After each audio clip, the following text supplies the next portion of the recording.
bercerita tentang warisan leluhur Betawi, tentang peradaban yang dijaga hingga kini, tentang cikal bakal budaya asli warga ibu kota. Lahir melalui asimilasi beragam kebudayaan luar seperti Cina, Arab, Portugis, dan Eropa. Inilah Pencak Silat Betawi. Sebagaimana tanah Betawi yang berubah menjadi kota metropolitan, silat Betawi kini juga telah menyesuaikan diri. Bukan sekedar bela diri, namun menjadi kesenian yang menjadi bagian dalam pelestarian budaya Betawi.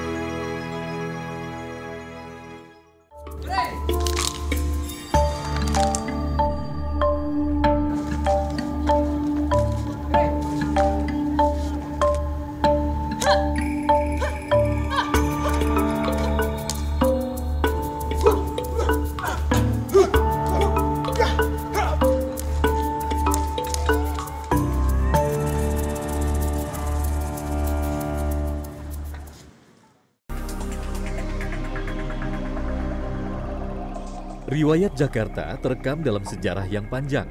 Wilayah yang kini menjadi ibu kota negara, tempat mengadu nasib orang-orang dari penjuru Nusantara, awalnya adalah tanah naungan bagi etnis Betawi.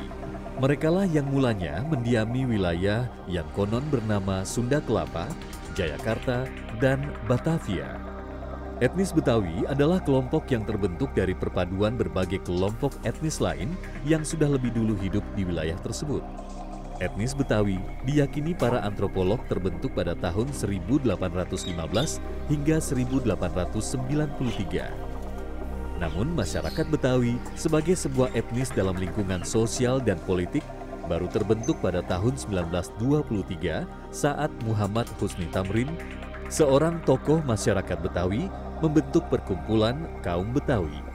Sebelumnya, penduduk asli Jakarta menamakan dirinya sesuai dengan lokasi tinggal mereka masing-masing, seperti orang Kuitang, orang Kemayoran, orang Tanah Abang, dan lain sebagainya. Sudah ada kehidupan, itu paling tidak sejak 3.000 tahun yang lalu di tepian Sungai Ciliwung, dan itu dibuktikan oleh keberadaan situs-situs prasejarah di daerah, misalnya sepanjang daerah aliran Ciliwung begitu ya. Itu evolusi pertama, dan kemudian komunitas yang tinggal di daerah aliran Ciliwung ini muncul dalam berita pertama sejarah dalam peta yang ditemukan oleh K.F. Hole yang menjelaskan ada satu kota bandar namanya Kalapa. Nah, kemudian kita akan melihat evolusi kedua ketika dia menjadi kota bandar ini. Jadi kota bandar Sunda Kelapa, menjadi kota bandar Jayakarta karena dia ekspansi Islam, kemudian menjadi kota bandar Batavia. Nah, disitulah kemudian terjadi percampuran penduduk dan membentuk satu komunitas baru yang pada tahun 1930 ada Poxteling atau sensus, ada 80.000 jiwa yang nggak bisa dicek ini etnisnya apa. Sunda bukan, Jawa bukan, Melayu bukan. Mereka ini siapa? Cina juga bukan, Arab juga bukan. Lalu mereka disebut Batavian. Nah, inilah kemudian disebut orang Betawi. Ini evolusi kedua hasilnya. 80.000 jiwa yang nggak bisa diintervensi. Lalu evolusi ketiga tahun 1970-an. Bahkan tahun 1950-an ketika Republik ibu kotanya balik dari Jogja ke Jakarta. Ada urbanisasi besar-besaran.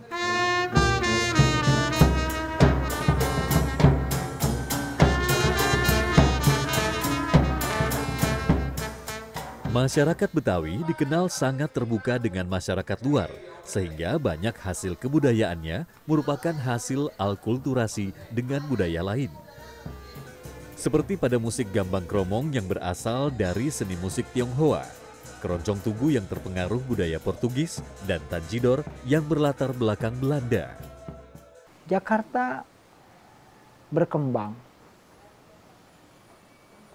menjadi kota yang besar. Tapi dalam resume-resume dan kesimpulan surat kabar dan peneliti di dunia selalu disebut sebagai kampung besar. Karena apa? Karena Jakarta itu yang membuat unik adalah kampungnya. Karena kampungnya itulah yang memproduksi kebudayaan dengan pluralismenya, multikulturalismenya, bahkan interkulturalismenya, dengan kegotong royongannya, dengan solidaritasnya, dengan penerimaannya yang besar terhadap aneka macam etnis karena ini ibu kota, dan memproduksi kebudayaan bersama. Tapi hari ini kampung itu mengalami keterancaman, dan otomatis kebudayaan dan kesenian Betawi juga mengalami keterancaman. Salah satu tradisi Betawi yang nyaris hilang adalah silat Betawi. Padahal jejak kebudayaan ini telah terekam jelas sejak abad 16. Orang-orang Betawi lazim menamainya dengan sebutan main pukulan. Silat Betawi itu kalau orang Betawi bilang main pukulan. Karena di dalam istilah itu mengandung keterampilan. Jadi memang dia itu sekarang ini semakin asik ya perkembangannya. Kalau misalnya di tahun-tahun 70-an ya, yang paling terbaru lah kita anggap itu. Di tahun-tahun 70-an itu mereka kalau melakukan aktivitasnya itu senantiasa tertutup. Jadi mereka, makanya ada istilah di dalam tradisi Betawi itu, peribahasa kata Betawi, duduk besile ngaji Quran, turun ke pelataran main pukulan. Tetapi masuk pada akhir abad 20, terutama sesudah reformasi ya, 1997 itu, maka kan reformasi itu kan campur aduk tuh kehidupan tuh. Ada kelompok jawara jago tiba-tiba muncul di Jakarta, maka ketika orang-orang yang datang ke Jakarta itu merasa dirinya jago, maka orang Betawi bilang, musuh kagak dicari. Tapi kalau dia datang di depan gua, pantang gua lari.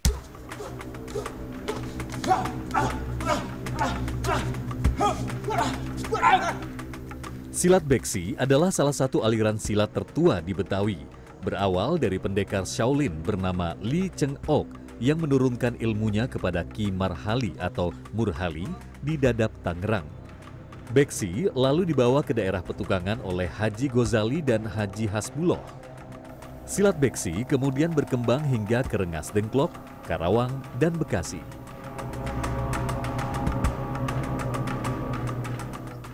Beksi pertama kali itu kata dari besi ya, besi. Itu besi artinya kuda-kuda. Ya, besi itu kuda-kuda. Ya, itu di daerah mereka atau Li Cheng Ok menyebutnya besi. Baru dibawa kemari disebut beksi di Petukangan. Beksi disebut beksi, itu bek itu ada yang bilang, ada yang mengatakan itu bertahan, si itu 4, jadi pertahanan 4 penjuru. Ya, beksi itu pertahanan 4 penjuru. Atau lebih disingkat lagi, B itu berbaktilah, E-nya itu engkau, K-nya kepada, S-nya sesama, I-nya insan. Jadi beksi itu berbaktilah engkau kepada sesama insan. Silat Beksi terdiri dari 9 formasi yang merupakan dasar dari setiap jurus. 9 formasi tersebut dapat membentuk 18 jurus.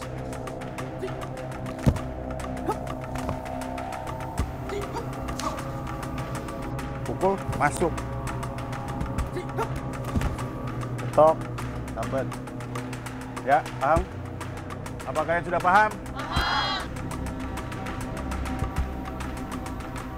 Setelah silat menguasai formasi, barulah mereka bisa menguasai jurus utama.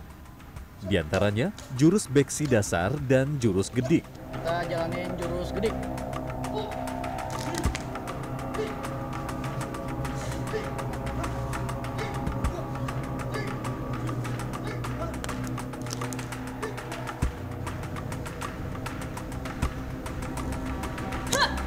Gabungan dari beberapa jurus akan menciptakan rangkaian gerakan yang disebut dengan kembangan.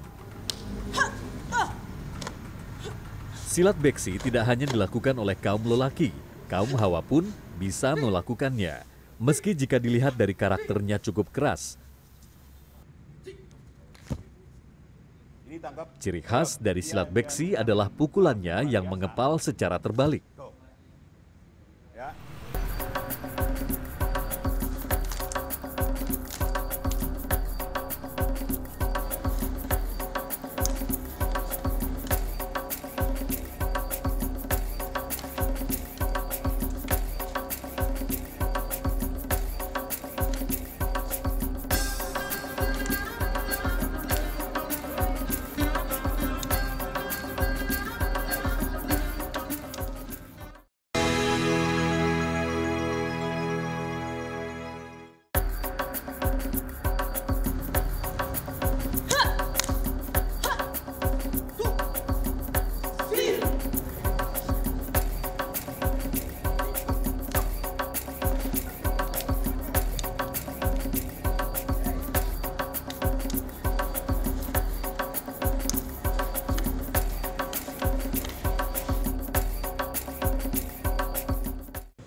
Masyarakat Betawi memiliki banyak tokoh yang dianggap sebagai jagoan silat. Salah satunya adalah Sabeni.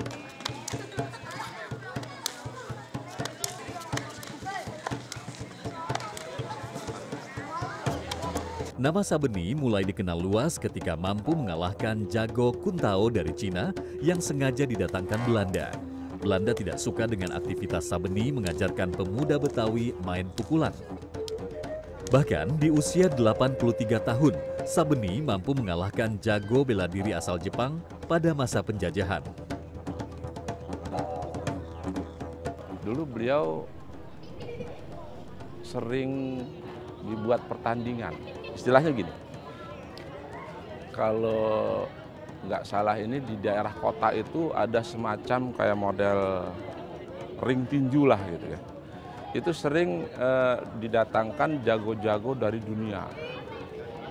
Contohnya umpamanya pernah saya dengar cerita, ini ada beberapa cerita, saya punya kakek atau engkong ini pernah diadu oleh orang Jepang. Itu yang jago kuntau dan jago karate, yang sehingga terkenalnya mainan seni bela diri di Tanah Abang itu dari situ bermulanya. Nama Sabeni kini diabadikan sebagai nama sebuah jalan di kawasan Tanah Abang, Jakarta Pusat. Jalan tersebut kini ramai dengan aktivitas warga, jual beli di pasar, rumah potong hewan kambing, kegiatan belajar mengajar di sekolah, maupun aktivitas latihan main pukulan yang digelar perguruan silat Lenggang Betawi Kong Sabeni.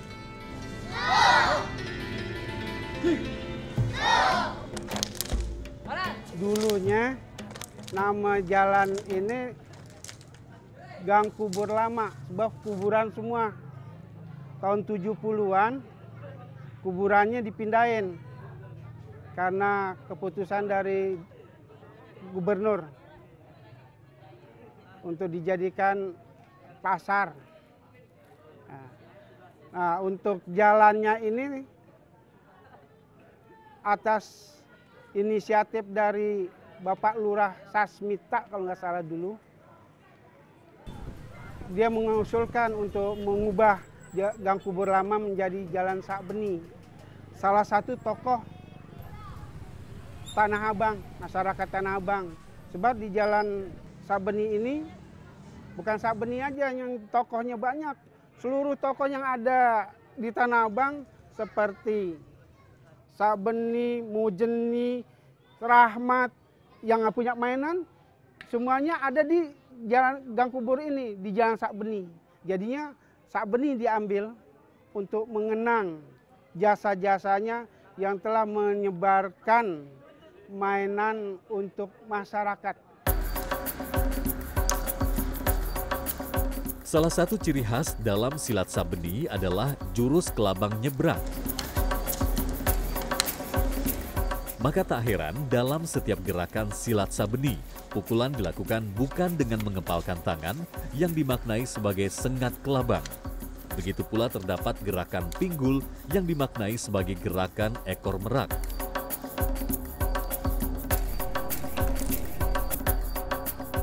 Silat Sabeni yang mengandalkan kecepatan juga dikenal mahir dalam memainkan senjata golok khas Betawi.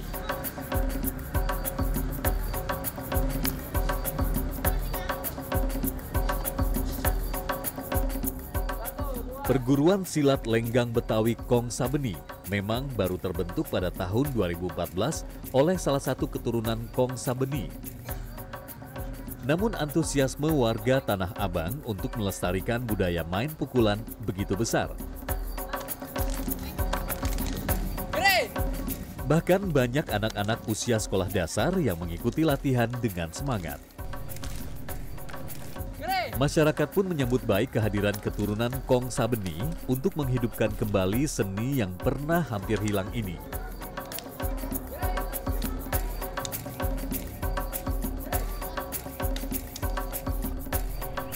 Pada dasarnya keberadaan Lenggang Betawi yang ada di wilayah kami adalah sangat mendukung sekali, terutama dalam rangka pembinaan generasi muda.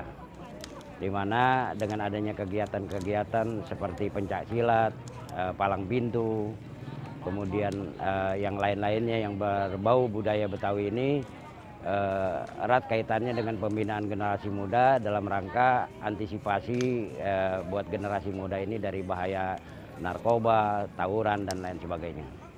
Nggak punya peri kemanusiaan lu pada ya? Selain Sabeni, tokoh Betawi yang hidup dalam masyarakat Betawi adalah Si Pitung. Dalam legenda Si Pitung disebutkan bahwa pendekar yang bernama asli Salihun ini lahir di Rawabelong.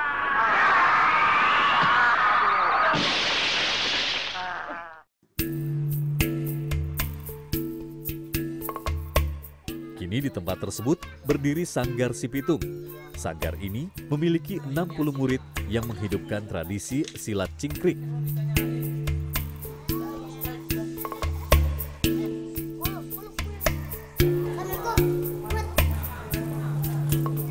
Seni main pukulan ini dikembangkan oleh seorang tokoh bernama Ki Maing yang mempelajari gerak-gerik monyet.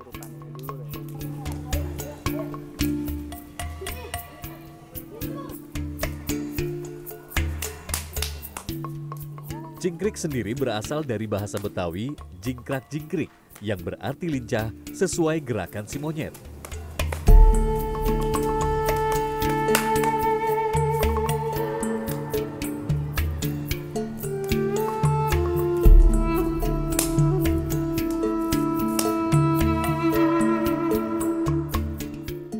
Bang, ucup kontot, depan mata melotot. Kalau ngomong ama aja dan ngotot, tak tabok buset betot.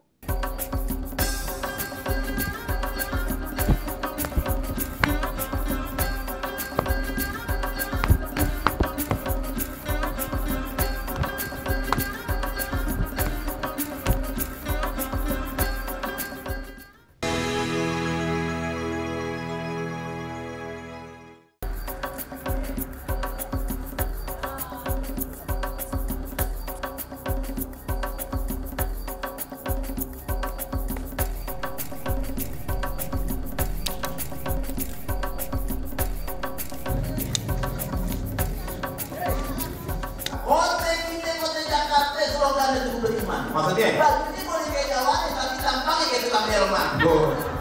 Sabar.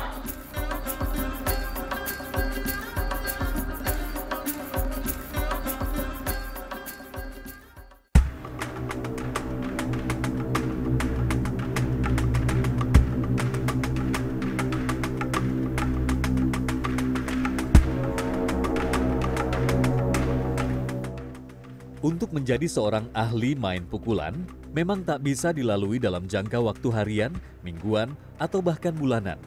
Perlu upaya keras serta kesabaran dalam melewati proses untuk menguasai setiap tekniknya, termasuk dalam silat cingkrik. Ini contoh kita dipukul dulu, Bang. Jurus dasar kita kenapa kita tadi tangannya selalu di depan muka. Ini itu untuk nahan pukulan dari depan. Contoh. Pukul. Ini jadi untuk ngebuang juga. Iya. Pukul. Seret. Nah, ini tangan kita masuk, kita langsung lumpuhin, Bang, kemari, Bang. Seret. Ada lagi kalau mau langsung dijatuhin, kita dasarnya di sini juga. Pukul, banting, gitu. Pukul, set, masuk mari, banting. Ini masih di dasar. Mau abang praktekin atau? Boleh. Jadi abang yang pukul? Pelan-pelan aja, iya. Bebas deh. Oh gitu? Coba saya pukul ya. Iya. Kalau nahan kan saya belum bisa nih. Iya. Pukul ke arah sini ya. Bawah leher aja. Yuk. Jadi ada 2 hitungan. Pukul. 1, 2. Nih siap untuk jatuhin. Pukul. Slet. Sorry bang ya. Ya nggak apa-apa. Jatuh. Oke. Jadi kalau cingkrik itu adalah memanfaatkan kekuatan lawan, terus kita bergerak lebih cepat. Iya. Hitungannya bisa detik kita melumpuhkan lawan gitu bang. Yang saya pelajarin kayak gitu. Selain teknik menahan pukulan, diajarkan pula bagaimana menghindari cengkraman lawan.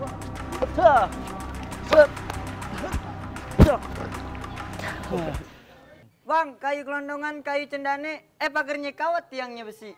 Ay kaget tahu nih rombongan dari mana mau kemana, lewat kampung sini kudu permisi.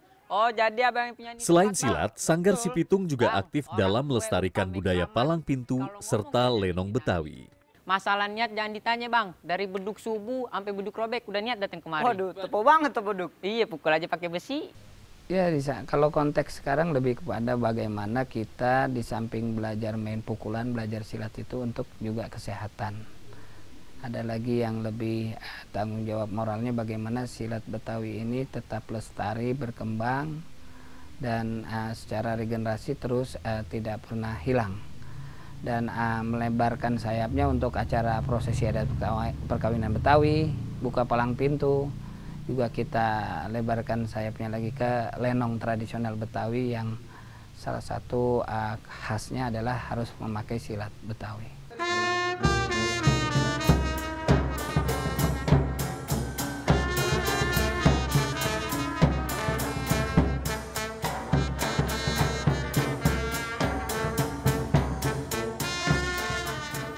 Pernikahan bagi masyarakat Betawi dimaknai sebagai pintu gerbang menuju kehidupan masa datang yang gemilang dalam siklus hidup mereka.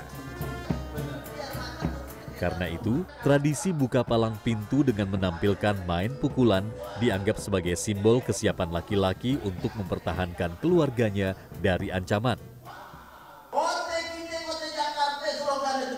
Maksudnya? Ini boleh kayak Jawa tapi tampaknya kayak tukang delman. Sementara pantun di dalamnya adalah sebuah bentuk kesopanan dalam menyampaikan maksud dan tujuan. Ibarat kaki kembang melati, dicium kembang dia mau jadi pepasir. Nanti kau kira Bang Gira bukan kepala, kamu ini Bang Reza Nuri Hadi. Kalau kembang jatuh di pasir, kembang kelapa jatuh di tumpuk. Maksudnya? Karena saya kalau mau dapat di hadir, kenapa diri aja kakak disuruh duduk? Buka palang pintu itu unsurnya, salah satu unsurnya adalah silat. Di samping memang nanti dia diarak itu kan dengan kebanak timpring, dengan selawat, dengan pantun. Pantun itu simbol dari sopan yang santun karena awalnya dia adalah nyapun. Kemudian untuk simbol dari kesiapan seorang perjaka yang ingin berumah tangga, yaitu dia harus siap secara fisik. Silat Betawi, tradisi palang pintu dan juga berbalas pantun. Inilah ciri khas budaya Betawi yang harus tetap lestari.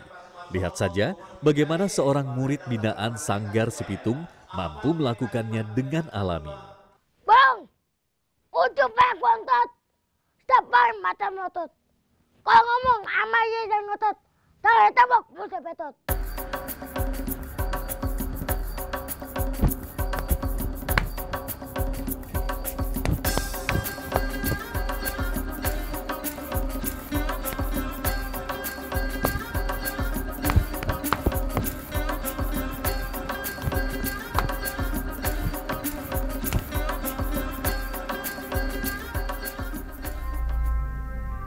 Ragam silat Betawi yang berasal dari berbagai tempat di Jakarta selayaknya bisa bersatu untuk memajukan nama seni bela diri Betawi.